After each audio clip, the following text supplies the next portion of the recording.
దేవుని పరిశుద్ధమైన నామమునకు మహిమ ఘనత ప్రభావములు కలుగును గాక. ఆమేన్. దేవుని బిడ్డలారా, అవసరమైనది ఒక్కటే అనేటువంటి అంశం ద్వారా మీ ముందుకు వస్తూ ఉన్నాం. మార్తతో ప్రభు అయిన యేసు సెలవిచ్చినటువంటి మాట లూకాసు సువార్త 10వ అధ్యాయము 41వ వచనం. అందుకు ప్రభువు, మార్తా మార్తా, నీవు అనేకమైన పనులను గూర్చి విచారము కలిగి తొందరపడుచున్నావు గాని అవసరమైనది ఒక్కటే.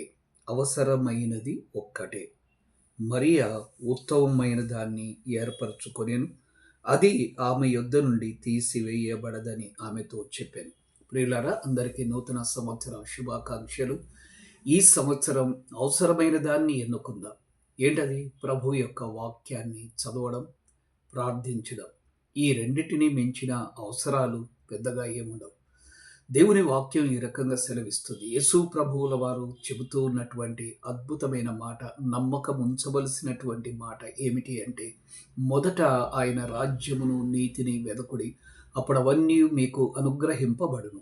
కాబట్టి దేవుని ప్రజలారా, ఈ సంవత్సరం అవసరమైనది ఒక్కటే అని మనం భావించుకొని రోజు బైబిల్ చదువుకుందాం. రోజుకు 3 లేదా 4 అధ్యాయములు చదువుట ద్వారా ఈ సంవత్సరం మనం బైబిల్ను కంప్లీట్ చేయవచ్చు. తప్పకుండా చదువుతారు కదా, తప్పకుండా ప్రార్థన కూడా చేయండి. తప్పకుండా దేవుడు మీ కుటుంబాల్లో ప్రతి అవసరమును కూడా తీరుస్తాడు. లోక సంబంధమైనటువంటి మాటలు, గాలిలో దీపం పెట్టి ఆరిపోకుండా ఉంటే ఎలాగా అనేటువంటి మాటలు మీ నోట రానివ్వద్దండి. దేవుని వాక్యం సెలవిస్తుంది. ఆయన రాజ్యమును నీతిని మొదట వెదుకుడి, అప్పుడు అవన్నీ మీకు అనుగ్రహింపబడును. కాబట్టి రోజు బైబిల్ చదవండి, రోజు ప్రార్థన చేయండి.